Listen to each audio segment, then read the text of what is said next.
Hello, everyone, and welcome to this evening's event. Thank you for sticking with us through the delayed beginning at 7:30, which not everyone got that message.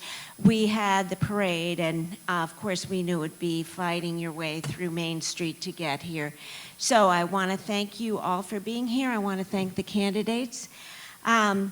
Welcome to the voter service event from the League of Women Voters in the Edwardsville area with the collaboration of our partner organization, the Edwardsville chapter of the NAACP. The president of that chapter, Walt Williams, will speak to you just for a few minutes. Thank you.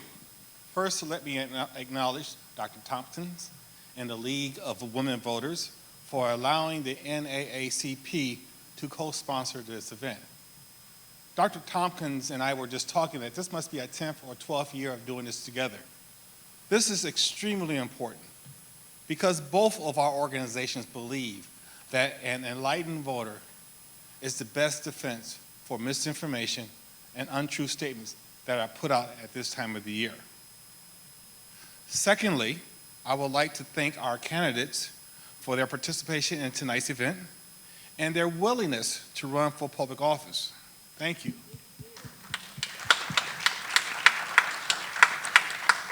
And most importantly, we would like to thank our audience for coming and reminding how important this event is to us and our community. Thank you, and I'd just like to remind you again to vote on November 8th. I return the mic to Dr. Tompkins. Thank you. The League of Women Voters recently celebrated its 100th anniversary. It is a national organization devoted to educating voters and encouraging voting. The NAACP, likewise, with a mandate to advance and promote the achievement of their rights of people of color, has a long history of promotion of informed voting. Democracy requires an informed and involved electorate. The League of Women Voters is affiliated with no political candidate or party as an organization, although it has positions on matters such as education, community welfare, and the environment. Our members reflect a variety of personal political opinions, but we are mandated as an organization to provide fair and informative voter services events. Tonight's event includes a candidate from the United States Representative from Congress for the 15th District, candidate from the Illinois Representative to the General Assembly, 111th Representative District, and Madison County Board member candidates from Districts 17, 18, 24, and 26. Every candidate for every race was invited to this event. Some have chosen to attend and some have not. Tonight's event is being recorded by the videographer from the City of Edwardsville and will be available for later viewing on the League of Women Voters Edwardsville area Facebook page and website. We ask that no other recording take place as the FCC and League rules require that the event not be edited, but to be broadcast only in its entirety. Other sources of information regarding the position of candidates can also be found on the Illinois Voters Guide, which includes candidates' question and answers where those were supplied, and which is posted on our website, which is League of Women Voters of Edwardsville area, and through illinoisvoterguide.org. This is a voter guide from the Illinois League of Women Voters. The Illinois League of Women Voters Voter Guide presents the amendment also to the Illinois Constitution, which is on your ballot this November, and they presented including a pro and con argument. Also, there is an advisory question from Edwardsville Township that will be on some of your ballots regarding universal health care. And there is an advisory question in the Glen Carbon ballot regarding library programming. And there is also going to be a question about the the judicial races being redistricted, and your opinion will be asked on your ballot. Also, it is important to know what else is going on, which is, for example, that the candidates for U.S. Representative to Congress from the 13th District will be engaged in a debate on October 6th, tomorrow, which will be broadcast from 7 to 8 p.m. on Illinois Public Media.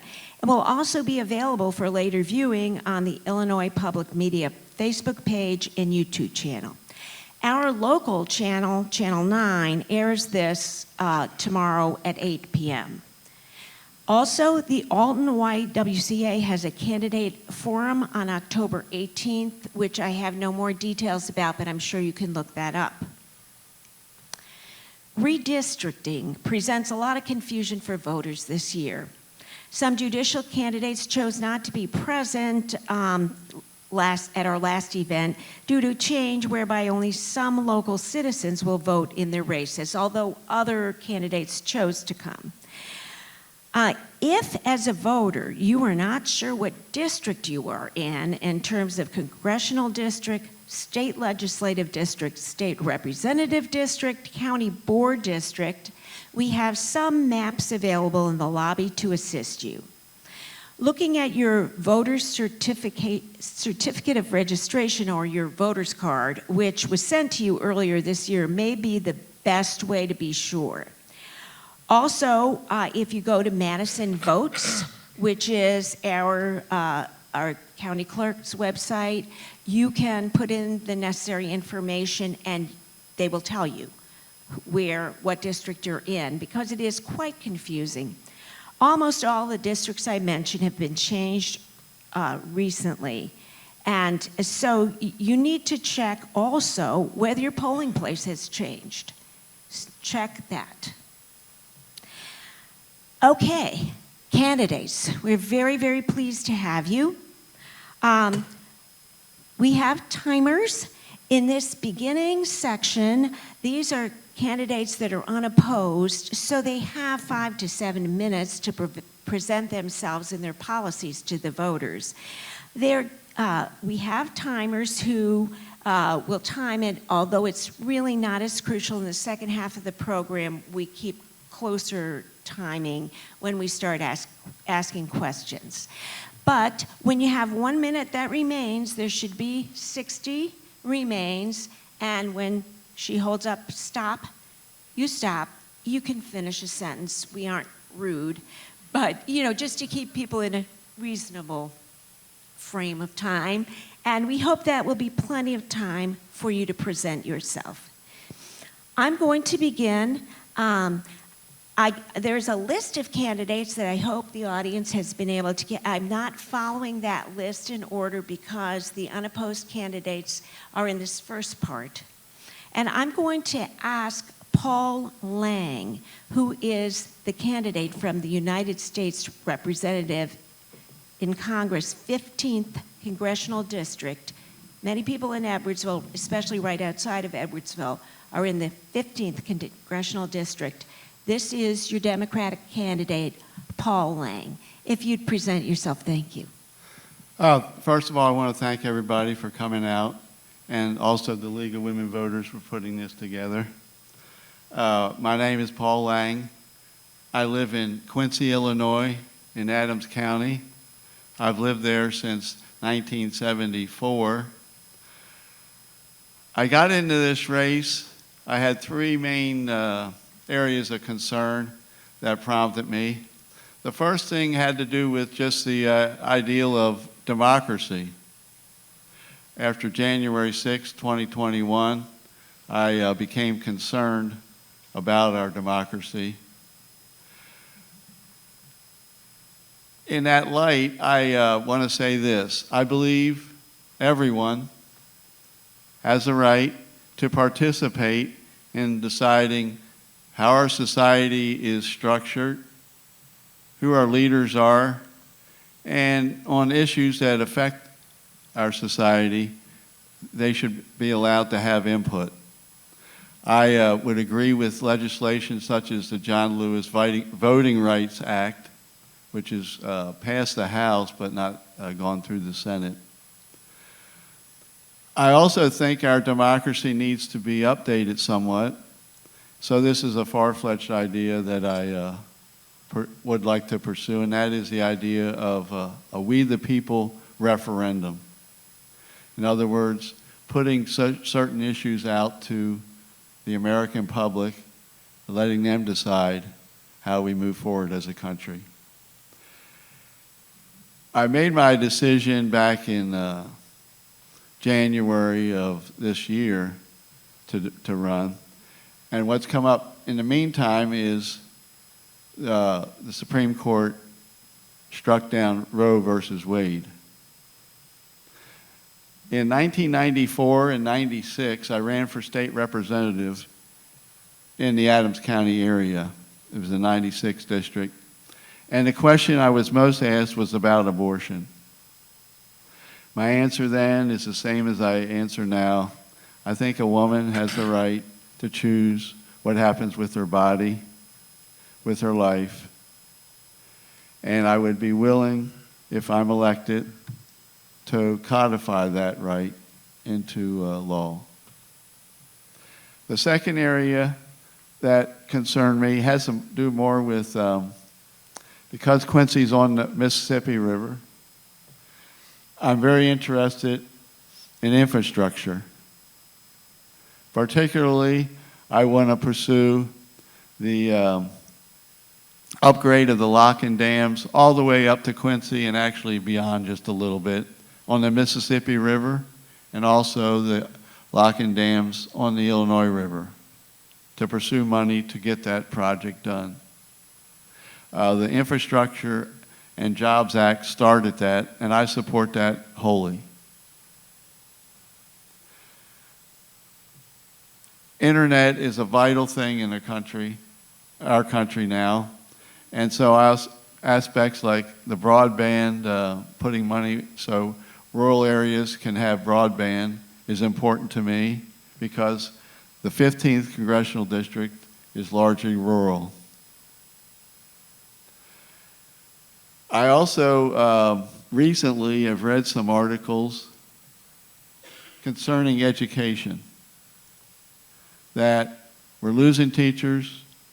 I know in Quincy they're having a difficulty keeping the classrooms going because it's difficult to find substitute teachers. They've lowered their standards so that they can have people. In Quincy, the school district, they built 3 or 4 new schools, but they didn't give the teachers a raise. In my opinion, teachers are the foundation of our future. If we don't have a very good foundation, we may not have a very good future. So I would be willing to do something to help present teachers, but also get more teachers or more people willing to go into the teaching profession.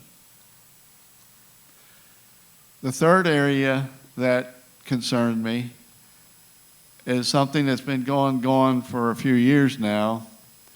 I'm presently in Darren LaHood's, my mistake, district. And a town meeting or two back 3 or 4 years, he talked about we may have to do something about Social Security. And the trustees have said the trust fund will be depleted by 2034 unless something's done. Now, certain people have talked about maybe eliminating the program. I'm trying not to be partisan here. Cutting benefits, raising eligibility ages, or even privatizing it. I disagree with all those things. I think we can raise the payroll tax cap. It's presently at $147,000, or even just reapply it at a higher level to help secure the trust fund for many years and future generations. I'm a big believer in Social Security because when I was 6 years old, my father died. And my mother, with the help of Social Security, was able to give us, our family, a chance. I usually use some political things to end, but I'm trying not to. I'm trying to think of what. But I will say this. Abraham Lincoln's Gettysburg Address, he closed with government of the people, by the people, and for the people. I believe very strongly in those words. So thank you for listening to me, and I hope each of you will get out and vote. And for those of you in the 15th, I am going to say, please vote for me.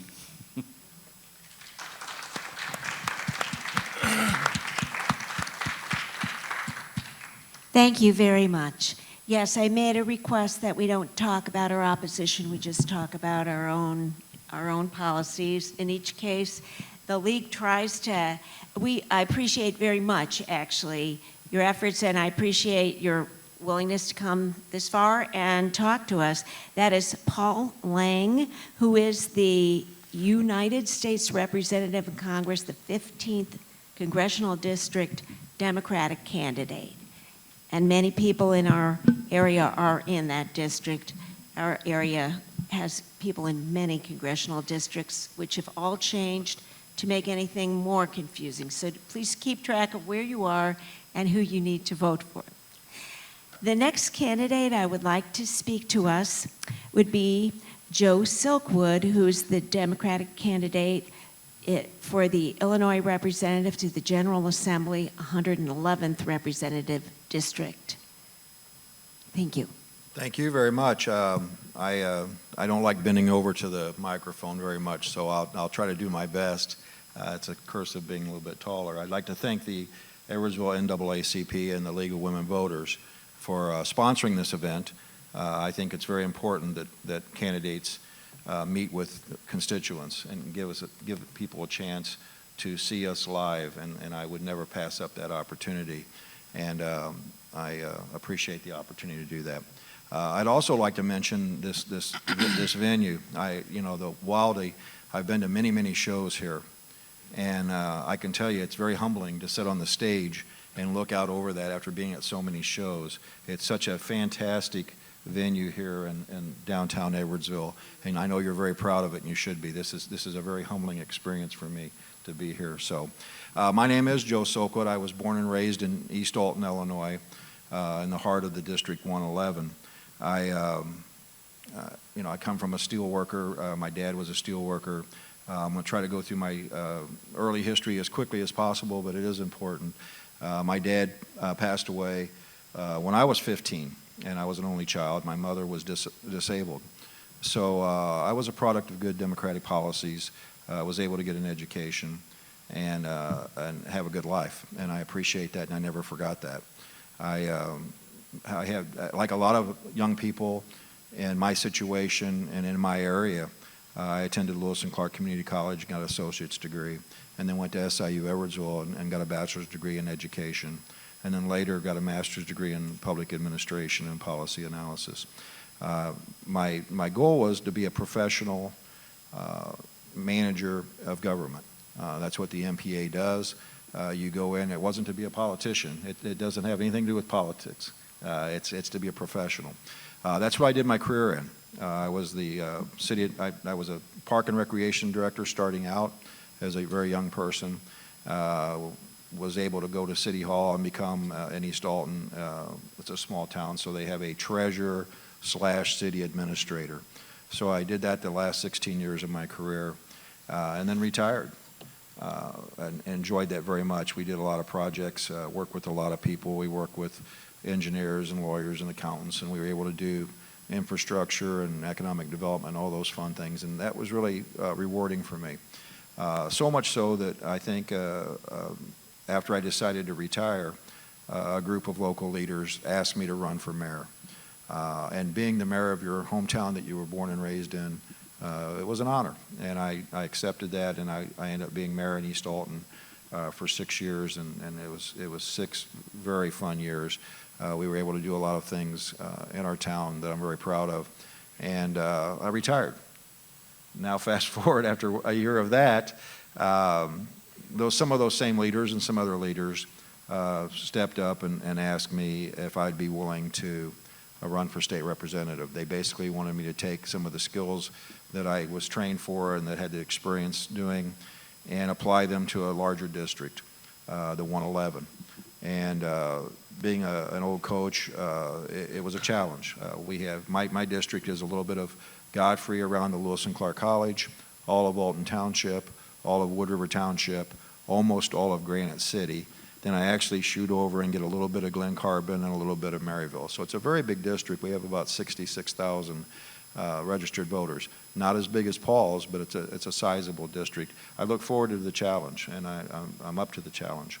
One of the reasons I was able to accept that is because my 3 children are grown and moved out. I'm very proud of them. I've got a school teacher, I've got a surgical nurse, and I've got a college baseball coach as my 3 children. So I'm tickled that all 3 of them are in the public service, and they're doing quite well, and they're doing what they love. I can say this, the whole time I worked in government, it was something that I loved to do.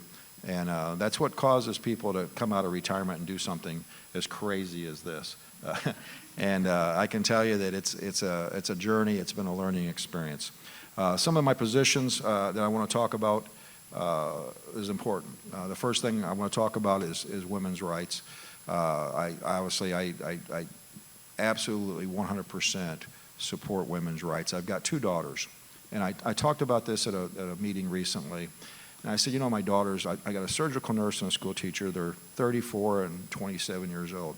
I can't imagine going to them after I'm elected and saying, Dad needs to talk to you.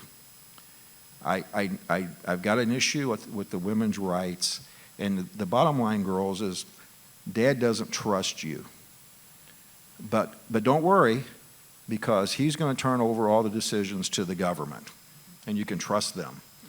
Now, a lot of us chuckle when we hear there, but that's the real world. I'm not saying that I think people should get abortions. I'm not saying that they shouldn't. I'm saying there's no one I trust more than the woman to make those tough, tragic decisions that they have to make. And they're gonna give it the due diligence that's needed in consultation with their physician, with their family, and with their Lord. And so I understand that some folks want to take away women's rights. I will never support that, period. Another issue that's really prevalent in our area, and I support workers' rights. My dad was a union steel worker. That's 60 already? Holy smokes, I got to move. Workers' rights, I support the First Amendment. I think that the workers, everyone should have the right to bargain collectively. They should have a chance to protect themselves with union work. And I can tell you as a mayor, communities that are strong union communities, the whole community gets lifted up, not just the union. And as a mayor, the union work that we would get, we had a PLA at East Alton, the work would be done well, professionally, because they were trained. It would be done on time, and because it was done well and on time, it would be done on budget. I also, one of the things they tell me in my last 30 seconds is when I was recruited, they said to me, we need an old guy with a big mouth to go up to Springfield and tell Springfield that there's a Southern Illinois, and we want some of that money to start coming to Southern Illinois for our roads, for our schools, and for our law enforcement, and they thought of me. And I don't know if that's a compliment or not, but I am the old, loud guy that will go up there, and I will fight for this area for those 3 very important things. I will always represent you. I will always be accountable to you. I will show up when you ask me to, and I will explain my votes. Whether you like them or not, I will be out there for you. So I appreciate the time. Are you going to hold the stop up? Thank you. All right, thank you.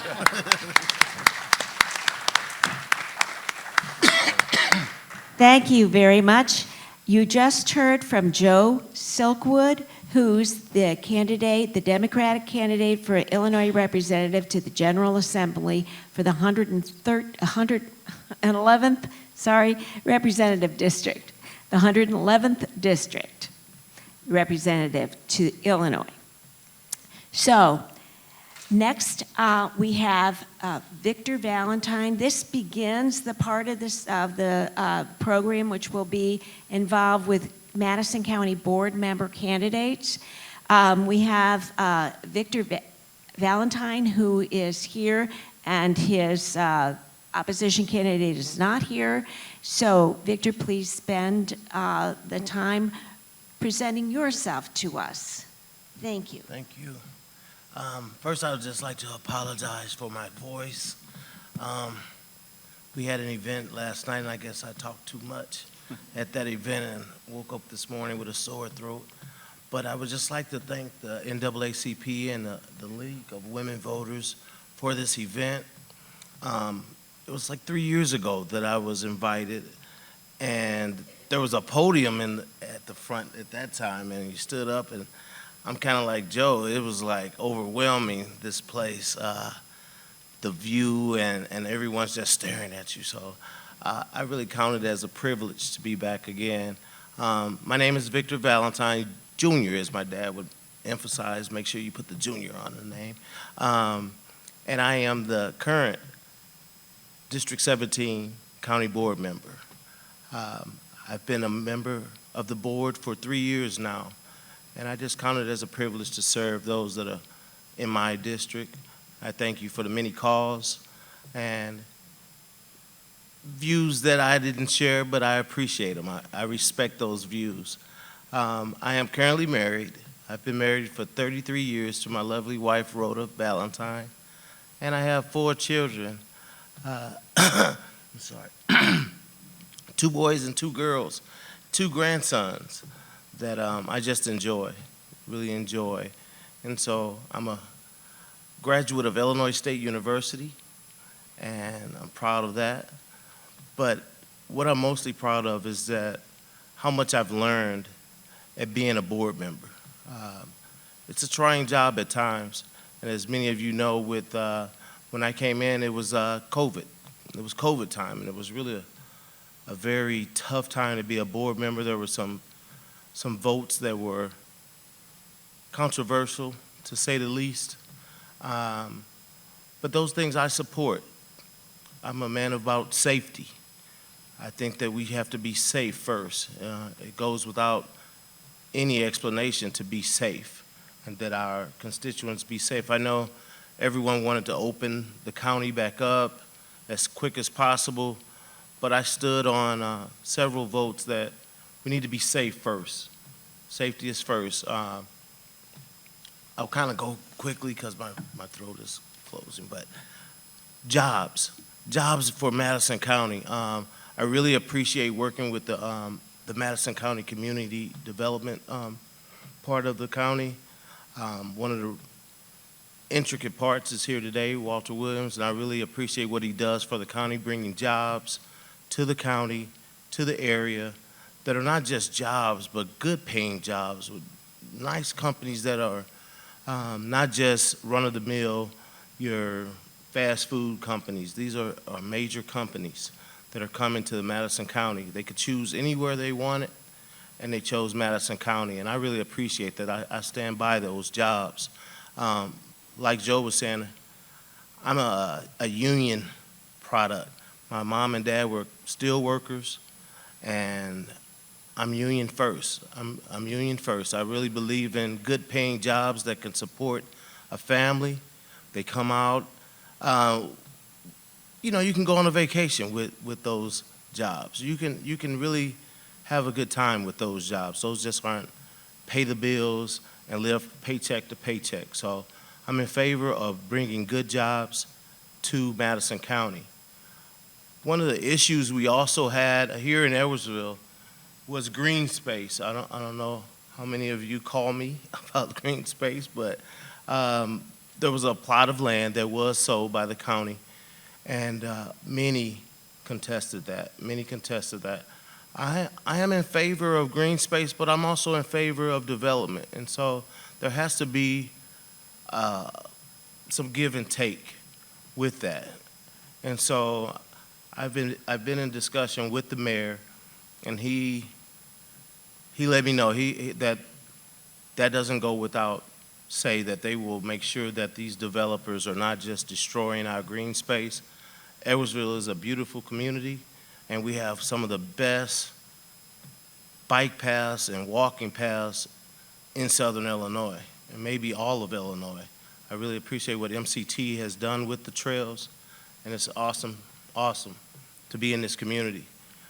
The last thing I'll say is that as a HR director for Berea Health Services, I'm just appalled at the conditions of our long-term care facilities. And I am, if voted in, I will do all that I can do to make it better, because it's really appalling. I work mostly in St. Clair County, but these issues are in Madison County as well, and the conditions for our seniors are just appalling to me. So come out, vote early, vote on November the 8th, and support me in District 17. I really appreciate your time. Thank you.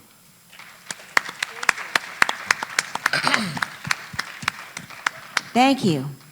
You have just heard from 3 unopposed candidates. They are opposed, but their opposition members did not choose to be part of our program.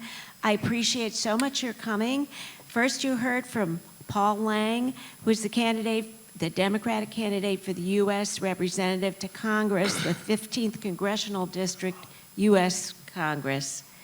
Then you heard from Joe Silkwood, the Democratic candidate for Illinois Representative to the General Assembly, the 111th Representative District. Then you heard from Victor Valentine, who is the incumbent and Democratic candidate for the Madison County Board, member District 17. Thank you very much. We'll take a brief break, and then we'll have several Madison County Board candidates that we will ask some questions of. Thank you very much for your time. Thank you, gentlemen. Welcome to the second part. If people is this sufficient break for whatever you needed? Welcome to the second part of our program. During this part, we will, when there are pairs of candidates, ask specific questions. And here's where I do think candidates need to understand about our timers. In this case, each candidate there are 2 candidates per race, and I'll just go one race at a time. And each candidate will be given 3 minutes to present yourself and your positions. Then we will ask you 4 questions. For each question, we ask you to answer it in 2 minutes. After your opposition candidate or the other candidate has spoken, then you have another minute, if you prefer it, if you needed to address something that was brought up that you didn't address. So each candidate then will have 2 minutes, then 1 minute per question. But first you have 3 minutes to present yourselves. In the case that the other candidate for your position does not come, it will be a different matter, and I'll explain that in a second.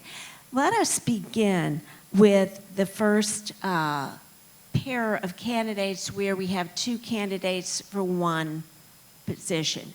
And that is for Madison County Board member, District 18. We have Eric Crony, who is the Republican candidate, and Alison Lamothe, who is the Democratic candidate. Lamothe, I'm sorry. Gosh. Okay. Lamothe, who is the Democratic candidate. I'm going to ask you to present yourselves to the audience and to the voters out there. I guess you've sat in this order. I'll start then letting Eric Crony begin with your 3-minute presentation. They'll show you when there's 1 minute left, and they'll show you a stop sign when you're done. All right. Okay? All right, thank you. First, I want to thank the NAACP and the League of Women Voters for holding this forum, and also for the forum Monday night. So that's great, and thank you for everybody for coming out. My name's Eric Crony. I'm running for Madison County Board District 18. This is where we're at here in the Wildies, actually in our district. We live about 8 blocks that way on State Street, so we actually walk up here sometimes to movies and shows. We lived on the north side of Edwardsville for about 23 years on State Street. My wife, Amy, who's here in the front row, she's a teacher in the Edwardsville district, and my son is a junior at Edwardsville High School. He's next to my wife, Stephen. My wife and I moved up here originally. I'm from Chester, Illinois. I moved up here to go to SIUE, one of those people that never left their college town, stayed in it. My wife's also a SIUE grad. My brother's a SIUE grad. And then a year after I graduated, my parents moved up. They liked Edwardsville so much they moved up here 4 miles away. So good and bad. Later I got my master's at Fontbonne University in St. Louis. In civilian world, I've worked in the banking industry for over 30 years, most recently as the indirect lending manager for Scott Credit Union. I also serve as a lieutenant commander in the Navy Reserve. Just got back last month from an exercise in South Korea. It's my 8th time in the Far East and 3rd time in South Korea, so I've been busy with that. In 2019 and 20, I got back 2 years ago. That was an exercise about 3 weeks, but in 2019 and 20, I was deployed for a whole year to Camp Lemonade, Djibouti, Africa. It's next to Somalia, for those that don't know the Horn of Africa. And that created a lot of challenges. So just to back up for a second, I have military experience with disaster relief and emergency management, security operations, procurement, budgeting, supply chain management, postal operations, and hazmat. So because of that, I was the senior N4 division officer. I ran hazmat, I ran procurement, I ran postal operations, and I was part of the COVID task force over there for Africa. Lots of challenges when COVID showed up, about a third of the way through deployment. And I won't go into all those things, but we had to try to find common ground and figure out what the best course of action was. Lots of challenges, obviously. Not just the disease itself, but with supply chain management, with transportation, and with also with getting people home who need to get home, getting people in, and also the labor force. It was affected, both local and foreign labor force. Been active in the Edwardsville community for a long time with JCs, American Legion, other organizations. I ran 20 years ago against Jack Minter. I lost. That's when I went in the Navy Reserve, which is coming up on 20 years next year, taking me all over the world.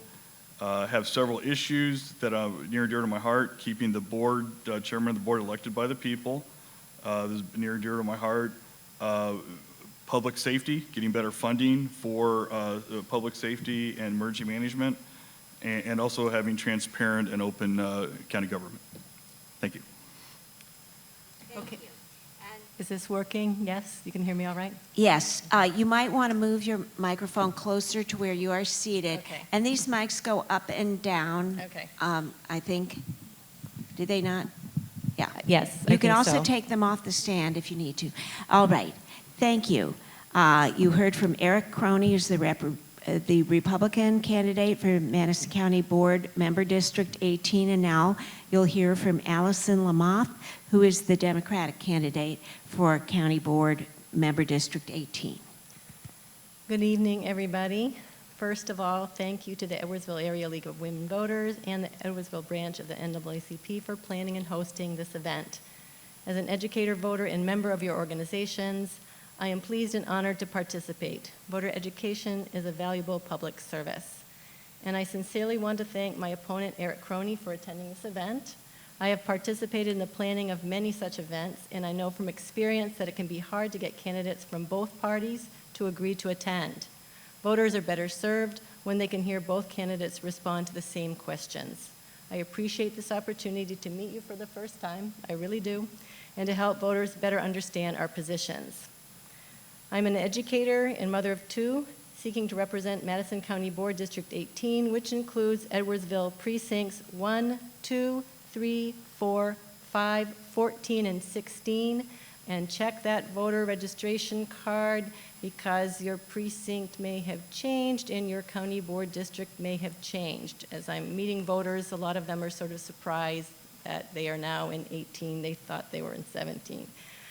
My husband, Steve, who is there in the blue shirt, he and I came to Madison County in 1995 when I started teaching Spanish at Southern Illinois University, Edwardsville. Our two children attended Edwardsville Public Schools and one is enrolled at SIUE. I am running because I care about our community, support smart growth and fiscal responsibility, and I believe in good government. An educator at heart, I will bring accountability, balance, and civility to the county board. Some highlights of my experience are, I have been a professional educator for nearly 30 years. I have served on the Citizen Advisory Committee for Edwardsville School District 7. I have served on executive boards for the Edwardsville Area League of Women Voters, the SIUE Non-Tenure Track Faculty Association, and the First Unitarian Church. I have volunteered for the Main Street Community Center in Edwardsville and the Immigrant Community Action Project. In June, I was elected Democratic Precinct Committee person for Edwardsville's 16th Precinct. Really? I time myself so much. We were asked in the questions we got from Rachel why voters should elect us. And I did answer that. I've done a little research. It is true that Madison County overall has leaned more Republican as of late, but primary voters in District 18 tend to pull Democratic ballots, ranging from 57 to 73% of the time. In the 2022 primary election, this tendency helped me earn more votes than my opponent. And voters in District 18 vote. They show up to vote. I was happy to learn that in 2018, voter turnout in District 18 was between 63 and 75%. District 18 voters will be glad to know that I will do all that I can to ensure that our county clerk has all the resources she needs to run free, fair, and accessible elections. I have one more sentence. Two, actually.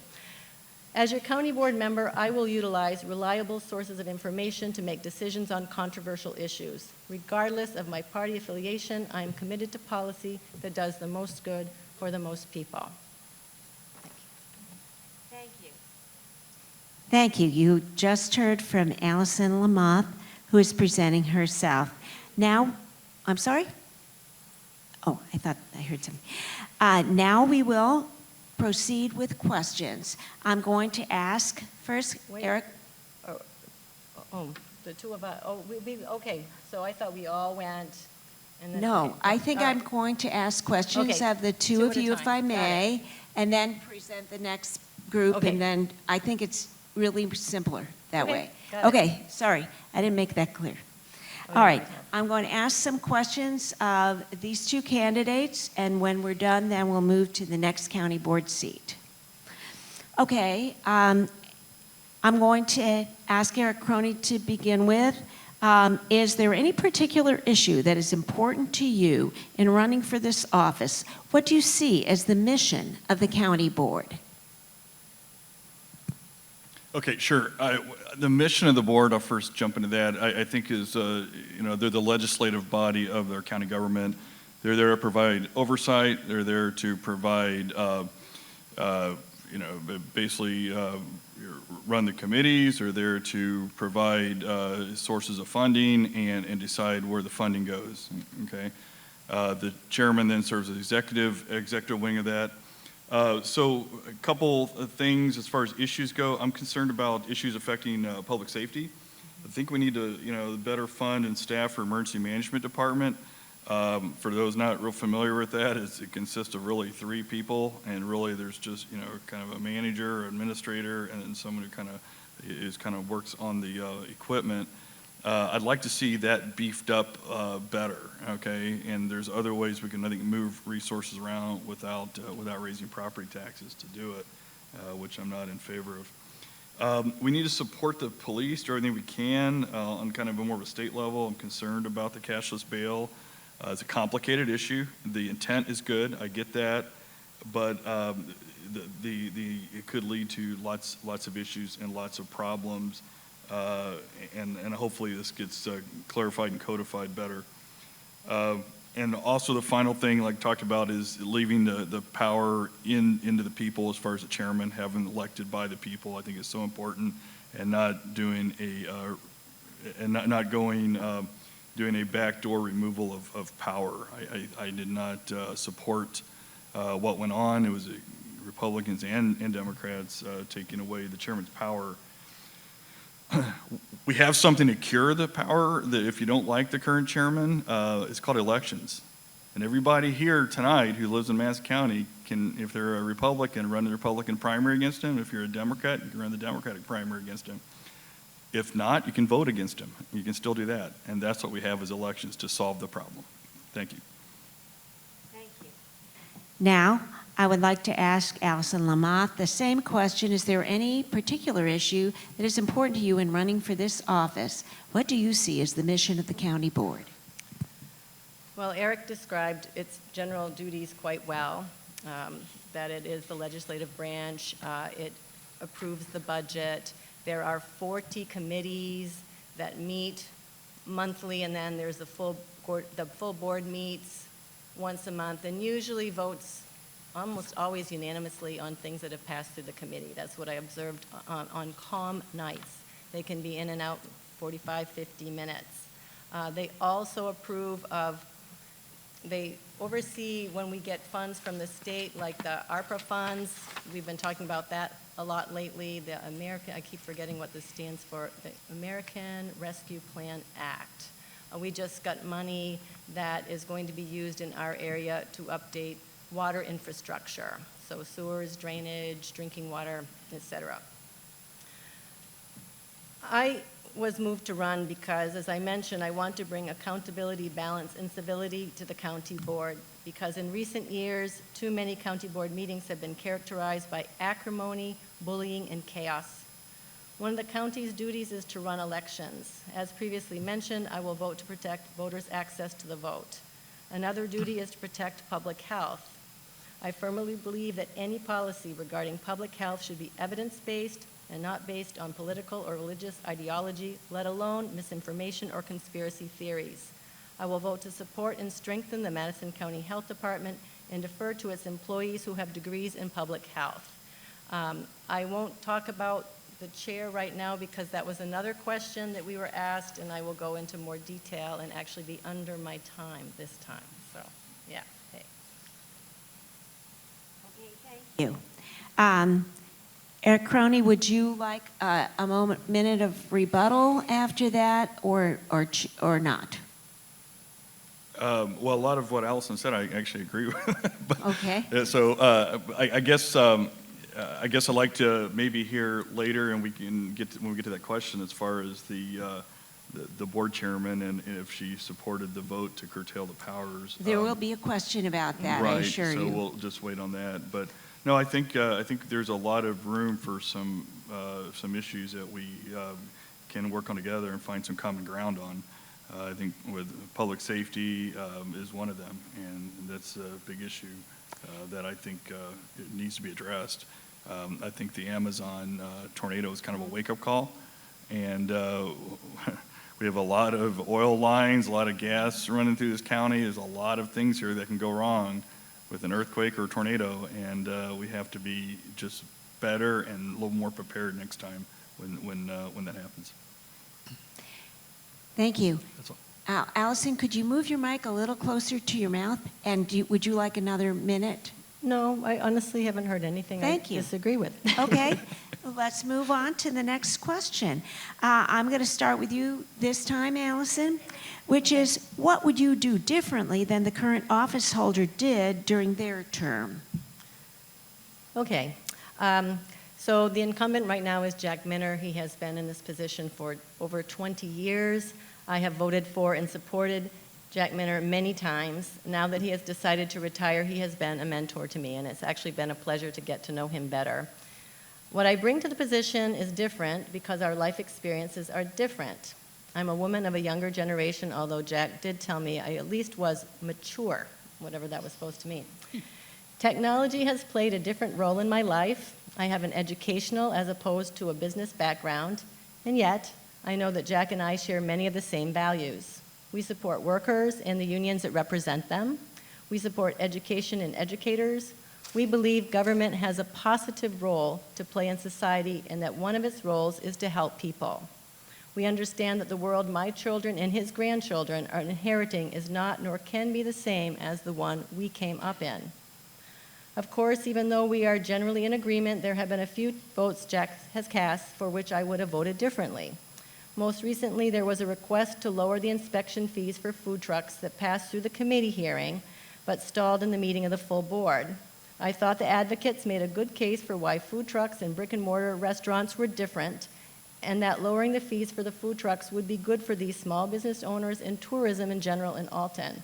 When the board voted to postpone a decision on this, at least one board member from Alton expressed dismay that the delayed decision would deny vendors a potential benefit during their upcoming busy season. I would not have voted to delay the decision, but Jack did. And that's it. Thank you. And now I'm going to ask Eric Crony to, would you do differently than the current office holder did during their term? Sure. First and foremost, I would support the voters' wishes to allow the elected office holders, in particularly the current chairman, to do his job without trying to interfere for short-term, nearsighted political goals. And I really believe that that was the wrong approach. So just to back up a little, the current chairman, has been elected by the people of Madison County twice over a current Democratic incumbent and then another Democrat 2 years ago. Prior to 2004, the board chairman was selected by the county board members. They served on the board and they were selected by that. So starting in 2003, when I ran in 2002, this was an issue. In 2003, a lot of us, my wife and I, a lot of us worked on a referendum to get this out to the voters so they could vote on whether to have the chairman elected by the people. It overwhelmingly passed, and then we had the chairman elected by the people of Madison County. The first chairman who served multiple terms was a Democrat, not a Republican. It wasn't until later. But now what's happened is we have a group that has decided that they know more than the voters and has decided to take away the powers of the chairman right after a primary election midway through. I think that's wrong, and there's a lot of voters out there, Democrat, Republican, and Independent I've talked to, who think it's wrong. So I really think what we need to leave the chairman alone. There's a process for removing the chairman, but just because we don't like something or a personality or a policy or an issue, we can't go and take away the powers of the chairman midway through the election. That's an insult to the 70,000 plus people in this county that voted for the current chairman. Okay, so again, overwhelmingly approved by the voters, and we need to honor that the referendum. And so.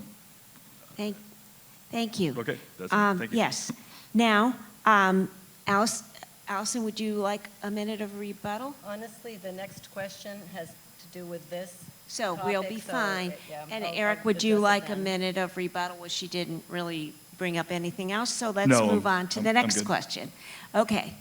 Now, I think that I asked Alison so Eric, I'm going to ask you this one first. How would you assess the performance of the board chair?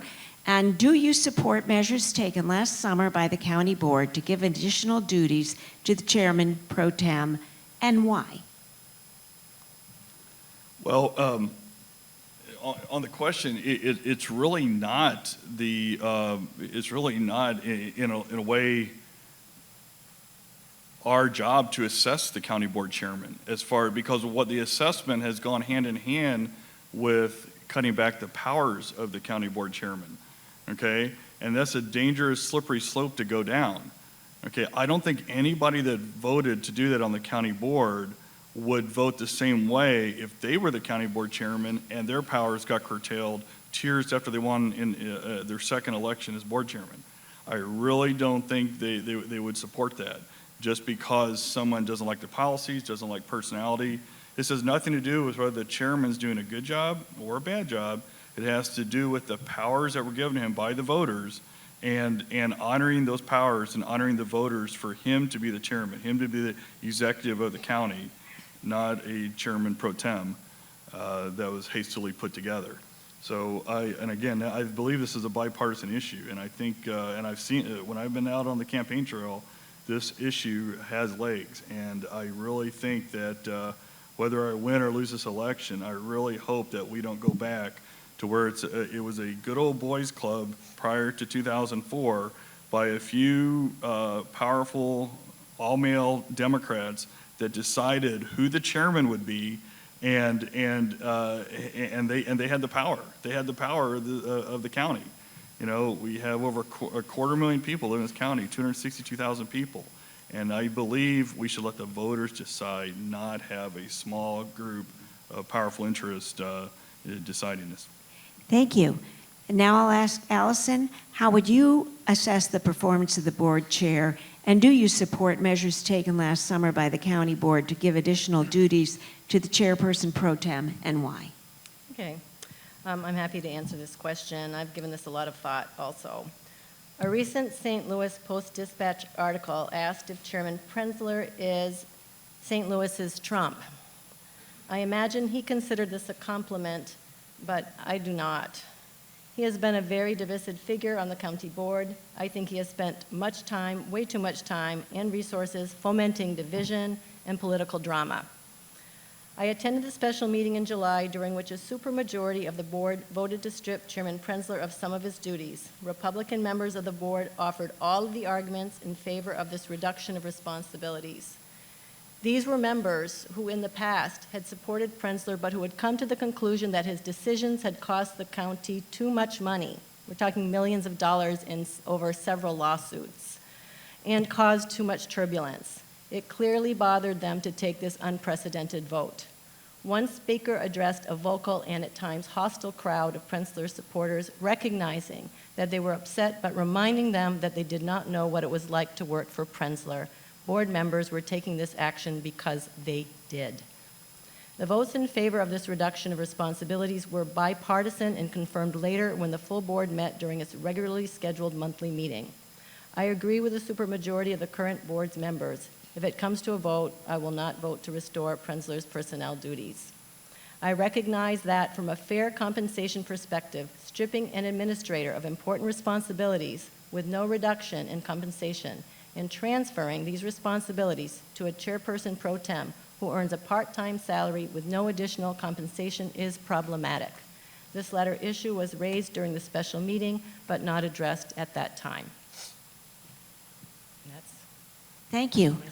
Eric, would you like a minute of rebuttal at this point? Yes, I would. So on this issue, I would have to respectfully disagree with Alison on. Yes.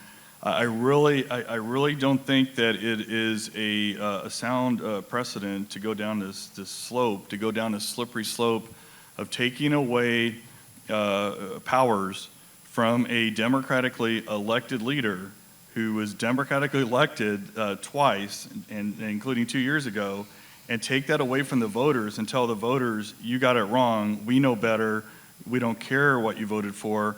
They voted for an executive. They voted for Kurt to lead this county. And when you take away those powers, he is a leader that has been severely weakened.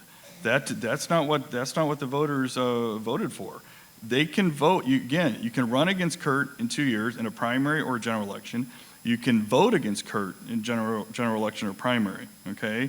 But what I don't want to see happen is taking a shortcut midway through just for the political convenience sake, and have this be led by those with politics on their mind and a personal vendetta against Kurt. Thank you. Alison, would you like a moment of rebuttal? No, I mean, been listening to different sides of this issue. Actually, only one voter brought it up with me. He didn't seem overly concerned. He was really more curious as to what I thought about it. But I even heard Democrats see this as a disenfranchisement of voters. But I was at the meeting. I heard the reasons. There were county-wide elected officials that spearheaded this, and the board voted on it. And, you know, they convinced me, and I do see both sides. I do believe, or I agree with you, I don't think that we should go back to the way it was. But I think that there have been some decisions that have really cost, I don't know how, I think that there was an effort. If you call yourself the party of fiscal responsibility, how do you justify having these decisions cost our county so much money?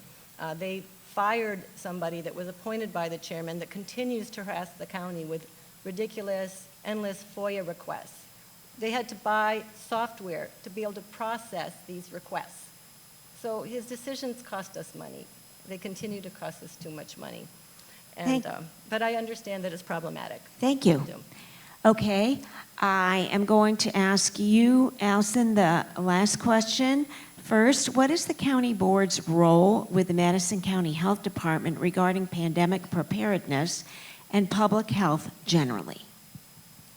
So this is a kind of a complicated question to answer, and it's not getting easier because I've noticed that the Madison County Health Department's website is a lot less informative than it was not that many months ago.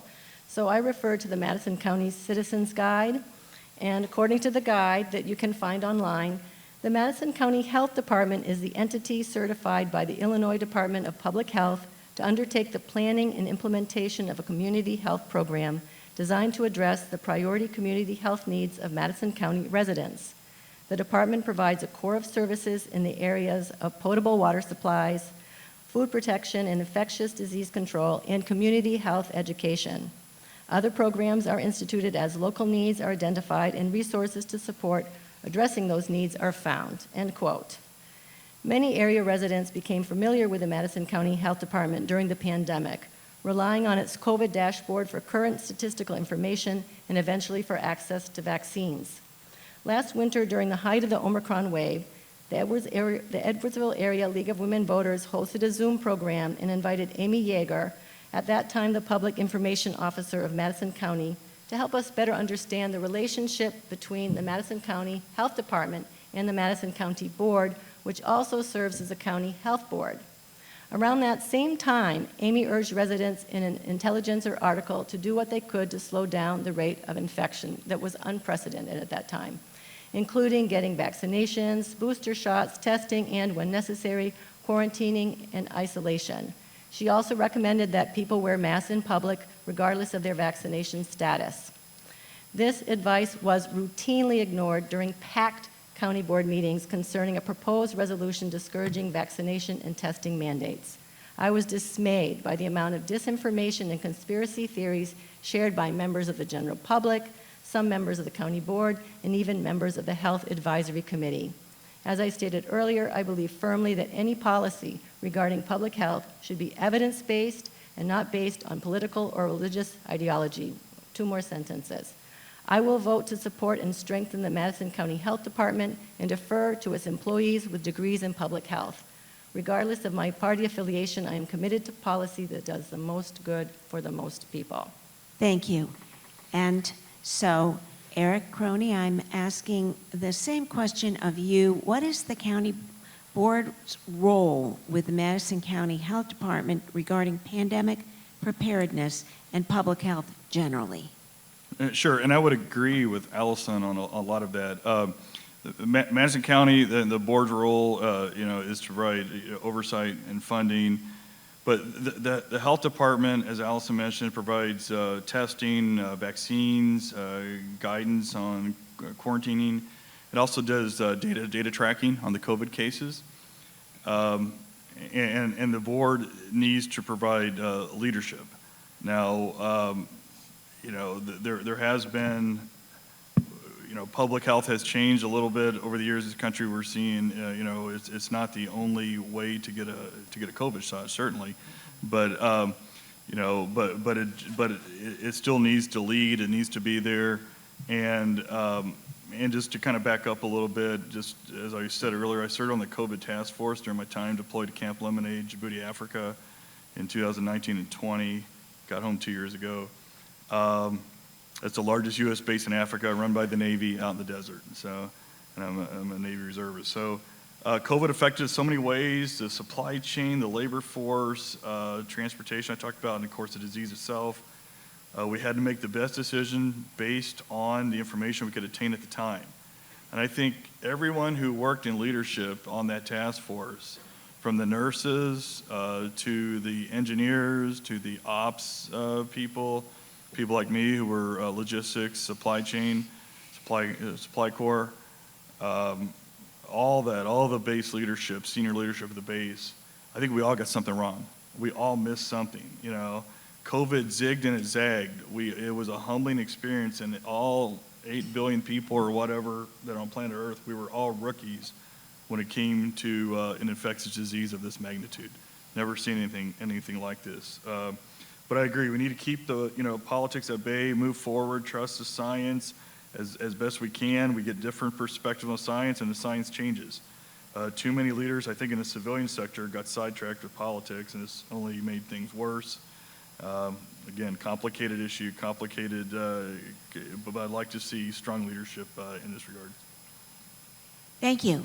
Alison, would you like another minute on this subject? Honestly, I just want to say it's just a relief to hear that we have two people from different parties, and I'm just really impressed by your experiences there, and that you obviously took this serious. And what was really discouraging to me when I observed what was happening in our county board is there seemed to be so many members that just weren't taking it seriously, that were discounting it. Our chairman called it a cold when he was interviewed by Elliot Davis from Fox 2 News. He said a bunch of people were getting a cold. I mean, it just seems so irresponsible. So I am glad to know that you have experience in this area, and that if something like this were to ever happen again, you would take it seriously. Thank you, and I agree with, Okay. Did you want another with you minute? on most of your points. Did you want another minute also? I think I'm good. Okay. Give Thank everybody you a break. very much. I hope everyone could hear her in the end. I thought I really appreciate the effort you two have put into really helping us to understand different points of view, and I have to compliment the way you approached your differences. Thank you. You've done good. Voters, you have just heard from two candidates for the Madison County Board Member District 18, then the Democratic candidate Alison Lamothe, the Republican candidate Eric Crony. Next, we have to me, surprising single candidate in a situation where it was my understanding that we were going to have two candidates. So I guess we break things up by giving the candidate, which is the person who is here, which is Madison County Board Member District 24 candidate Erika Kohouted. Yep. She is the Democratic candidate and will have 5 to 7 minutes to present herself, and she has probably prepared answers to those questions, which we did supply, so please include whatever you want to. Thank you. Thank you. I appreciate it. All right, well, first I'd like to thank the League of Women Voters and the NAACP, and of course all of you for being here. The office that I am seeking is Madison County Board District 24, which includes parts of Glen Carbon, Edwardsville, and Troy. I live in Ginger Creek in Glen Carbon. My family, I am a wife. I have 2 children that are in the Edwardsville School District. One is at EHS, and the other is at Cassens. And my spouse, Katie, is in the office, is in the audience today. My most recent volunteer experiences include volunteering for BJC Hospice, being part of the Run Well for a Reason team that raises money for St. Jude every year, And most recently, I just came off of coaching my daughter's softball team, which was a real thrill. I'm an engaged community member. I attend county board and school board meetings, and it's through those engagements that I became interested in running for county board. And then I became really engaged for running for county board and very interested when I went to vote and I realized there was only one person running in the primary. And I thought, you know, voters really need a choice here. So I got on the ballot through the process, and so I'm running as a Democrat. My education is I have a Master's of Arts in Computer Resource and Information Management from Webster University. I have a Bachelor's of Arts in English from Southern Illinois University at Carbondale. I am not an incumbent, and I think that it's actually a good thing because I'm going to bring an independent voice to the county board. One of the questions are, what was my qualifications for this office? I have had a successful career in the private sector. I have worked for large and small companies as a project manager and a people leader. Most people will ask me, well, what is a project manager? Well, it's really a role where you bring people together with different views to get things done for an organization. So I think that applies well here. As a career project manager and people leader, I will bring my leadership skills to the county board to get things done for our community and all members of Madison County. I'll bring my leadership skills and my qualifications for this office include essentially leading by listening and being courageous to speak up when necessary. I will be a watchdog of the county funds and an advocate for taxpayers. I know how to manage a budget because I do that every day. I will partner with all board members to foster teamwork, to focus on what's important, and to eliminate distractions. I know how to build relationships and foster teamwork and cut through the noise to get things done because I do that every day. I will be a good neighbor to all of my constituents and those in Madison County. I will always be there to listen and ready to help when you call. And most importantly, I am a public servant, and I want my district and Madison County to thrive. About a decade ago, it was time for me and my family to pick a place to live, to raise my children. And I wanted to pick a place where my family and I could thrive. We picked Glen Carbon because of the schools, the green space, the trails, the small businesses, and the people. I want Madison County to grow, and I want it to grow in a smart way. Okay, so I'm gonna do my best to answer these questions that I was sent, okay? I'll be as concise as I can be. Is there any particular issue that is important to you in running for this position? And yes, I do understand that county board is a legislative body, and it deals with mainly infrastructure, green space, et cetera. It is important to me to have a functioning and thriving Madison County board that is delivering for the community. And to do that, we need strong, ethical, fact-based leadership. I will bring fact-based, common sense leadership along with the spirit of cooperation that for many years has kept our county moving forward and on track. I believe in partnership over partisanship, and it will be my #1 priority to start delivering for my community and our community if elected. I'm also running to make sure that our taxes are not wasted on mismanagement, rather that our tax dollars are invested in our community. I'm running to make sure our community grows in a smart, deliberate, and planned way. If not, I'm not the incumbent, so what would I do differently than the current office holder? First and foremost, I think the biggest distinction is I am a Democrat and the current incumbent is Jamie Goggin, a Republican. I respect Jamie and his service to the county. Like Jamie, I will do what is best for my neighbors in District 24 and all of Madison County. How would I assess the current chair? I find the current chair is intentionally divisive in our community and focuses on the wrong things. And I commend the Republicans for standing up to the mismanagement that has cost our taxpayers and our county so much money and also time wasted. I support the decision to limit his powers. That's why we have a legislative body, to have those separation of powers. What is the county board's role with the Madison County Health Department? The primary role of the county board is to address the public health needs of the Madison County residents. I believe that the Madison County Board's primary responsibility and role is to ensure the health department has the necessary resources it needs to address the public health in a fact-based, nonpartisan way. I also think that the Madison County Board can partner with the Health Department to help establish data-driven, fact-based decision-making to create that culture that is so needed and let the health professionals do their job. So that way we are prepared for the next pandemic because there will be another one at some point. I also believe it is not the Madison County Board's role to politicize public health.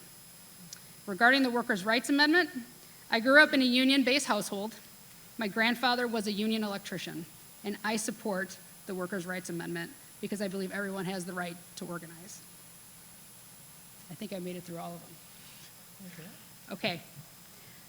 I would be honored to receive the vote of the members of my district and my neighbors.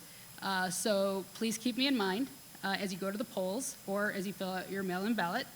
I am ready to lead and partner with everybody on the board to make Madison County a place where all families thrive and grow in a smart way. Thank you. Thank you. You heard from the Democratic candidate for Madison County Board Member District 24, Erika Kohouted. Thank you. Now, I would like to introduce the two candidates for Madison County Board Member District 26. They are Collin Vanmeter and Jason Palmero. Because of the way you're sitting, I'm just using the order people are sitting in. I'll ask Jason Palmero to present himself to the voters. You have 3 minutes, and then the questions will give you more time. No problem. I'm Jason Palmero.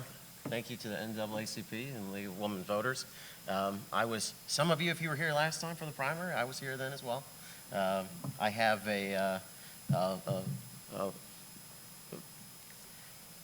I hate these lights, right? So I have this fear of these lights, but I love all the people, right? So a little bit about myself. I am from, I grew up in North County as a child. Moved over to Illinois in Fairmont City at first, and then in 7th grade moved to Glen Carbon. So I've been in the Glen Carbon area since then. In District 26 is primarily, I would say for our district, it's, for 26, it's probably 90% Glen Carbon and maybe 5% Edwardsville. I have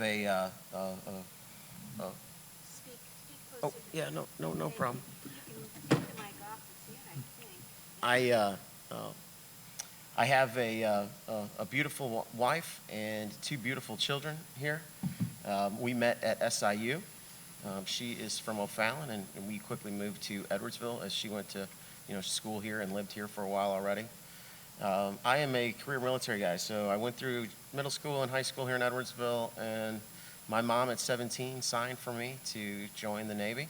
I had always had, my heroes growing up were always my grandfathers, which were in the war, and so I knew at a young age I wanted to serve in the military. Mom signed for me. She was not necessarily too happy with that, but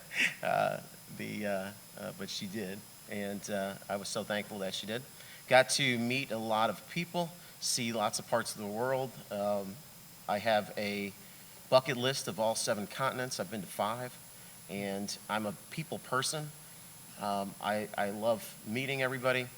Want to have a good relationship with both sides of the aisle through my district, to work together, because the main reason that we're here, especially on a county level, is to better our community, is to make all of you informed, and I got hired out of the Navy one time to sell boats, right? And so the general manager asked me, he told me, he goes, "You had to take a question? You're only getting hired because you answered yes to 2 questions." And that was, I put yes to, I'm a good talker and I'm a good listener. And he said, "That's why you're hired." And that's what I want to bring to the community. I want to be informative to all the people in our neighborhoods, as well as good listeners. to hear their opinions of everything as well. So my kids are also at Castings, and then I also have a son at Liberty. That is me, everybody, and the stop sign is up. Thank you. That is Jason Palmero, the Republican candidate, the Democratic candidate, Collin Vanmeter. Next. I'm going to try to adjust this mic. I hope that's okay. I don't really want to lean forward the whole time. Thank you to the League of Women Voters and the NAACP of Edwardsville chapter for hosting this event. I really appreciate it. I was actually part of it in 2020 when we actually had to do it virtually. So that was certainly an interesting event, and I'm glad to be back here today. My name is Collin Vanmeter. I'm running for County Board District 26, and I agree it's about 2/3 of Glen Carbon, pretty much. It kind of varies. It's a little bit more this time around because of the new district, but they all do kind of flow around pretty crazy. I think we'll all agree on that up here. I am somebody that has lived in the Metro East my entire life. I've lived in Madison County for most of my life. I grew up in Alton. I graduated high school in Alton, and then I went to Illinois College in Jacksonville, where I got a bachelor's degree of science and political science. And then I came down here, met my wife, and we got married here in Alton. And then we decided to move to Edwardsville, and when I was in Edwardsville, I decided to get my master's degree in Computer Management and Information Systems from SIUE.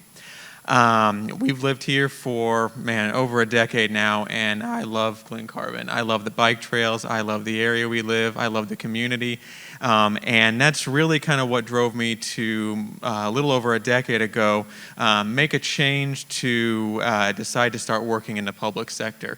And that is, I decided to start working at SIUE as one of the largest employers in our area. I felt it was a good way to kind of give back and do something that I could enjoy every day, and I'm still working there today. I actually work in the IT department there.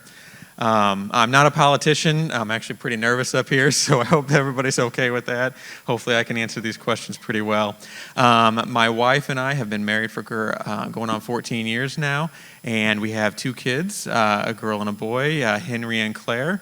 One of them goes to Liberty Middle School and the other one to Glen Carbon Elementary.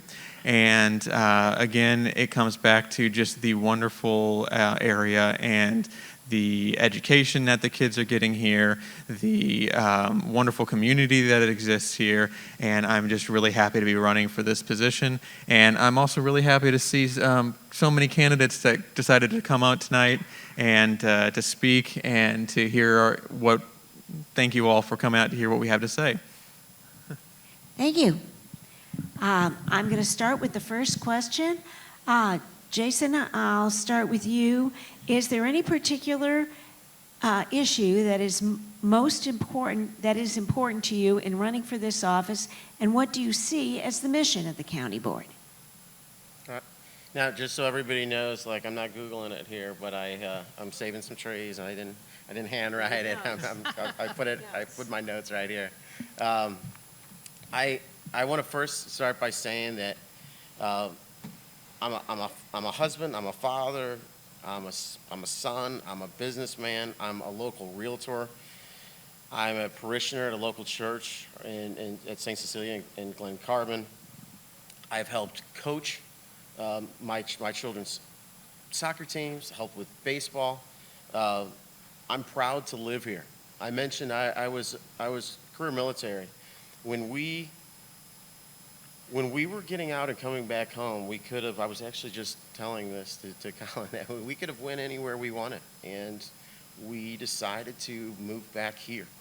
I also said the grandparents would have killed us if we didn't, if we didn't come back with the 5 and 2-year-old, right? But we love this area, we love Madison County, and I want to to bring my children back to where we grew up, okay, where I'm from.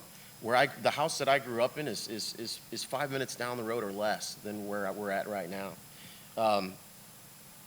With all that said, everything that I do as a father or as a businessman or a husband locally with the community, That's what I want to bring to the people of our district, the people of our county, and that's why I'm running for Madison County Board. Okay, thank you. And Collin, is there any particular issue that is important to you in running for this office, and what do you see as the mission of the county board? Well, I think the most important thing going forward with a county board is that we have to recognize again that the county board is our local government. It's not Congress, it's not the state house or the state senate. This is a body of government that is here to support the people of this community. And I don't see that infighting and lawsuits and non-binding ballot measures are what we vote people in to do for this county board. So my main goal when I go in there is to change some of that, to work across the aisle, to bring some more balance to the board, to look at things from a new perspective, and to hopefully bring a new perspective to the board. And so I'm really looking to shed some new light and transparency when it comes to the board. As far as what I feel the mission of the board is, I think I said it pretty clear. It's local government. It's to look out for all of us. It's to do the things that we need done so that way our day-to-day lives aren't affected and are improved. So thank you. Thank you. Jason, do you need another minute on that? No. Okay. So, Collin, I'm going to ask you first, what would you do differently than the current office holder did during their term? Thank you. Well, there's quite a bit I would do differently. Most of the day-to-day operations of the county board, that is pretty consistent. I don't have a problem with that, with what the previous county board member had done. But there are many questions that have come up over the past couple of years, many contentious issues that have happened that I don't agree with the way things were voted on. I don't agree with the way they were brought to the county board, and I feel that some of the current situations we're in, where they voted power away from the current county board chair, was part of that. I think that if they supported this person over the time that they were there, and then suddenly this changed because they were suddenly unhappy with something, there was discontent all along, and that should have changed. This information should have been brought up more often, and I think that when I get in there, if I'm able to, I will try to bring a spotlight to some of these issues that come up, and really again, try to bring a balance and work with the whole county board for more transparency. Thank you. Jason, what would you do differently than the current office holder did during their term? Thanks. For me, the current office holder is not seeking election. She's running for a state senate. When I heard this position was going to open, thought long and hard about it, thought about deep inside how I feel about our community and all the people in it. I have friends and family members on both sides of this aisle, and I agree that we are there in the board to help our community, and our people elect our officials. And there is proper ways to handle certain things. In my life, either personally, in the past throughout the military, or even as a father, as a businessman, whatever I've done, I take everything into account. And what I mean by that is, I want to know that, I want to know this person's view, that person's view. I want to know from these people over here that might be the experts. I want to know everything that I can. I want to know all the information so I can sit there and make the best educated decision for what I feel for our community and for the people of our community. Now, one thing I can agree on for sure is that as county board member, I plan on continuing to have our taxes either decrease or have a financial budget that does not increase them. We have a constant battle in this state, period, and including our area, with taxes. So I want to make sure that we are all taken care of, whether it's our children, our schools, our infrastructure, our security, our law enforcement, but at the same time, we have a balanced budget with it, and we're not increasing taxes. Thank you. Colin, did you want another minute? Please. I would actually agree with a lot of what you said. I think budget is important, and I think having as low of taxes as possible is important. I think we pay right now 59 cents per $100 assessed tax value right now. So I would add two things to that, to what you said, though, as far as my opinion goes. First of all, I would really like to see that when somebody gets on a county board, they're looking towards everybody in there. Yes, we have an election. Yes, we have voters that vote for the people. But it seems to be lately that people that are elected have forgot that they still represent the people that did not vote for them, and they should be. And I think that's something that needs to change. And then the second part is that when we talk about managing our finances and managing the money that goes to the county board, I think we need to make sure that we're looking out for taxpayers' money that is paid into it.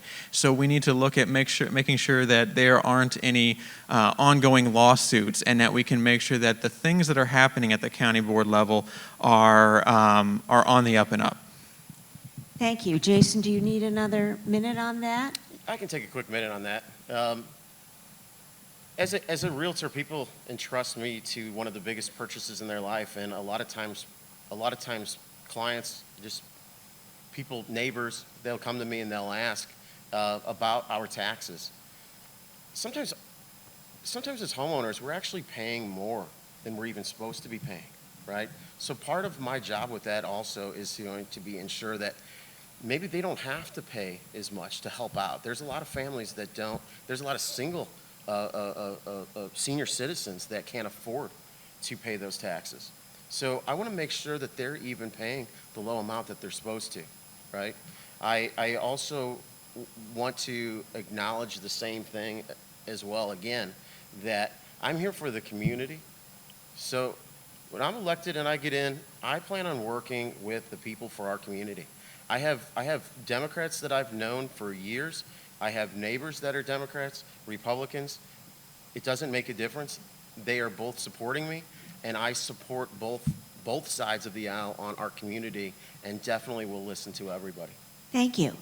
Now, Jason, I'm going to start with you for the next question. How would you assess the performance of the board chair, and do you support measures taken last summer by the county board to give additional duties to the chairman pro tem, and why?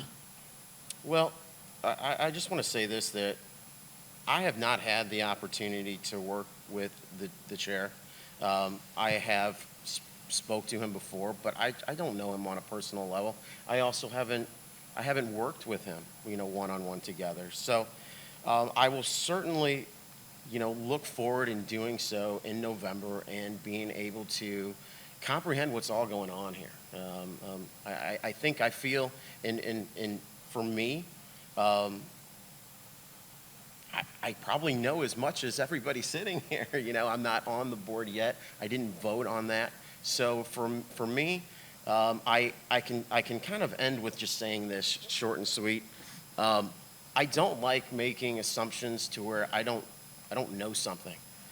So I want to know the facts about everything. I want to gather information for myself and make my own decision as a board member when I'm actually there. I want to ensure everybody that is exactly what I plan on doing. I'm not going to jump on a bandwagon. I'm not going to sit there and the cool kids table is saying this, and so I'm going to say it too. I have my own opinions, and I like to think that I make smart decisions that make sense.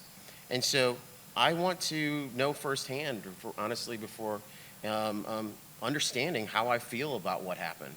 I do firmly believe that as a board member, I will vote on having us, the people, vote, and if whether that's an amendment, whether that's for an elected official, that's why we have voting. You know, and that is, to me, the best way on both sides of the aisle for everybody to come out and say what they feel.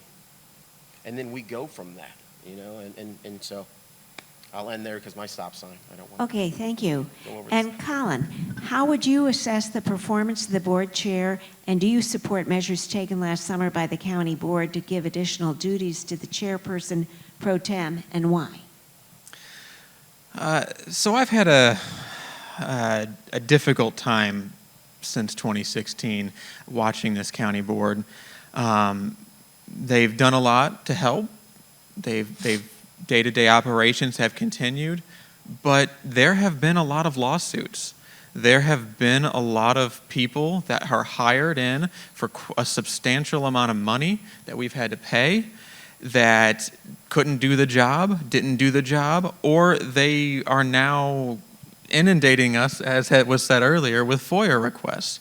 And a lot of that comes down to the chairman appointing these people, and then these people trying to do a job they may not necessarily have been able to do. And I put that on the chairman. As far as the decision that was made by the county board to restrict or to take away some of the chairman's duties and obligations, there's two parts to that. I think that the county board members were elected by their by their districts, and the chairman was elected as well. But in the interim period, the county board is also a check on the chairman. And if things come up that need to change, then the county board members need to make those changes and need to decide to do that. I think that overall, the decision that they made allows for a bit more transparency in the county board. It allows for the votes on these officials that are these executive members of the county to come to the county board and to be elected or voted on, and that decision is made on a small d democratic basis. And I think it's very important that that process happens. Sorry, I'll stop Thank there. you. Jason, would you like another minute on this? I'm good. Okay. And Collin, I'm going to begin with you on the last question, which is, what is the county board's role with the Madison County Health Department regarding pandemic preparedness and public health generally? You know, it's already been said here, but I'm going to echo it again. The Madison County Board's role should be to ensure that the health department is properly funded, that they're staffed, and that they are able to do the job that they are assigned to do.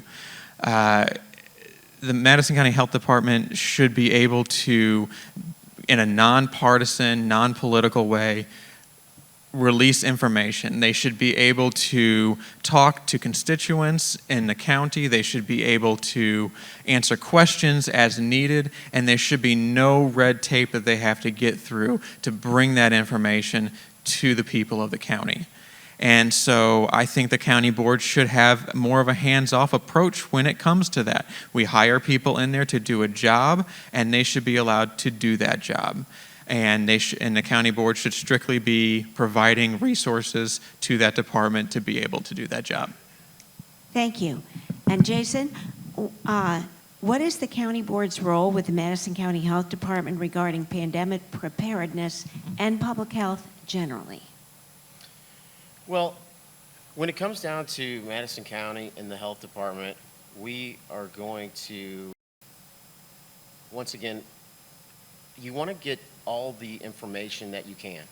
So you have appointed officials, you have elected officials, you have health experts, and that's their job, right?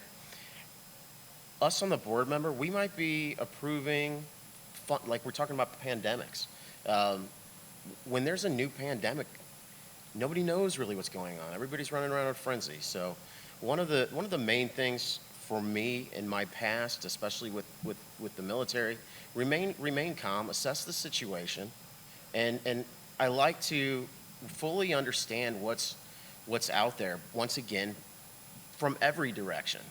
So I don't want to sit there and just say, oh, one person told me we needed to spend $3 million to do something, and I'm going to say, oh, yep, let's do it. Why are we spending that $3 million, and what is it actually going to do? And then let's go a step further. If we did vote for that, is it actually happening? I honestly feel that sometimes things happen in government, and there's tons of money involved. That money could go to all kinds of different things, and yet what happened afterwards, right? We approved something to help someone, and then where did it go? What did it do? What happened? You know, it's just gone. So I'm one of those people who, if elected, I'm on the board. I want to sit there and get all of the information I can from every angle, from every direction, and also the opinions of the people. Okay, because that counts as well. That's why we're there, and make the best decision I can for the county in a scary situation. When we have pandemics like that, this is completely new to everybody. And I think somebody else said it here, the main thing that we can do, the worst thing that probably happened in this country is that it got politicized. Yes. And I will not do that in the county, no matter what. So, Thank I see you. the stop sign. Would you like another minute? Yeah, Collin? just real quick.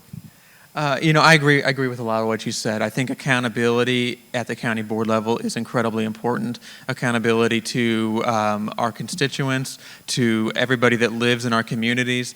And when it comes to pandemic response and the financial aspect of it, it is very important that there is accountability in those decisions that are made and follow through with those decisions. But I also think we need to make sure that when we're looking at all the information that's coming in, we are being careful in what information we're taking for fact and for what information we're not seeing maybe as clearly as it is. And so I will reiterate again that the county health department has people that we put on there that have the background, that have the knowledge and the information to be able to do that job, and we should be listening to them and listening to what they have to say when it comes to these health-related decisions. Thank you. Jason, would you like another minute? Yeah, actually, I would. I want to also agree with that, and maybe even once again take it even a little step further. Sometimes everybody that, if people that have the expertise in something, and we agree that they have the expertise, and whether it's a percentage of something that we're trying to calculate, it's the amount of people that we're trying to calculate, we have to sit there and also maintain that those numbers are accurate, okay? And I think so many times through the pandemic, experts would say we need to do this, and yes, that is completely correct, and we do need to do that. But is that number actually accurate? My wife personally is in the nursing home industry. She has been ever since college. I, through the pandemic personally, had my 94-year-old grandmother pass away. It was a very touching time for myself and my family. I have it's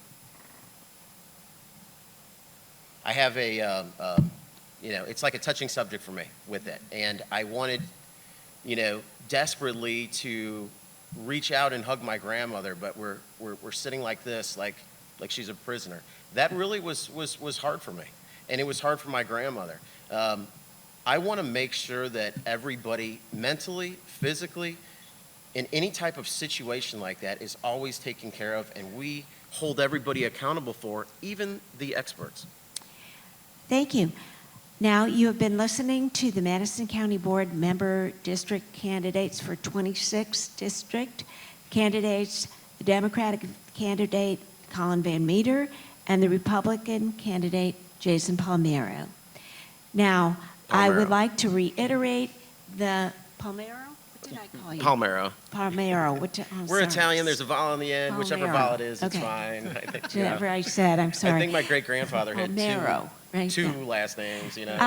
I'd like to reiterate the names of the candidates that you've seen today all together and to thank them all for coming. The first candidate we heard was from the U.S. Representative candidate for the Congressional 15th District. That was Paul Lange. Then we heard from the Illinois Rep candidate to the General Assembly of Illinois 111th Representative District, Joe Silkwood. We then heard from County Board candidate for the Democratic candidate for County Board Member District 17, Victor Valentine. Then we heard from the Democratic candidate for Madison County Board Member District 18, Alison Lamothe. The Republican candidate for Madison County Board Member District 18, Eric Crony. We then heard from Madison County Member District 24, Democratic candidate Erika Kohouted. Then we listened to the Madison County Board Member District 26 candidates, the Democratic Collin Vanmeter and the Republican Jason Palmero. I'd like to thank every one of you very much for your participation tonight. Thank you. And I'd like to, for once, not forget to thank my committee very much, folks. I want to thank the City of Edwardsville for letting us use this facility to do these events because they know that we're doing it for the public. I'd like to thank John Cunningham for the videography. I'd like to thank the Wildy staff, Al, Norm, and Mark, that have been so wonderful with us. And thank you, everyone. Thank you, everyone in the audience and everyone out there. Good night. Thank you.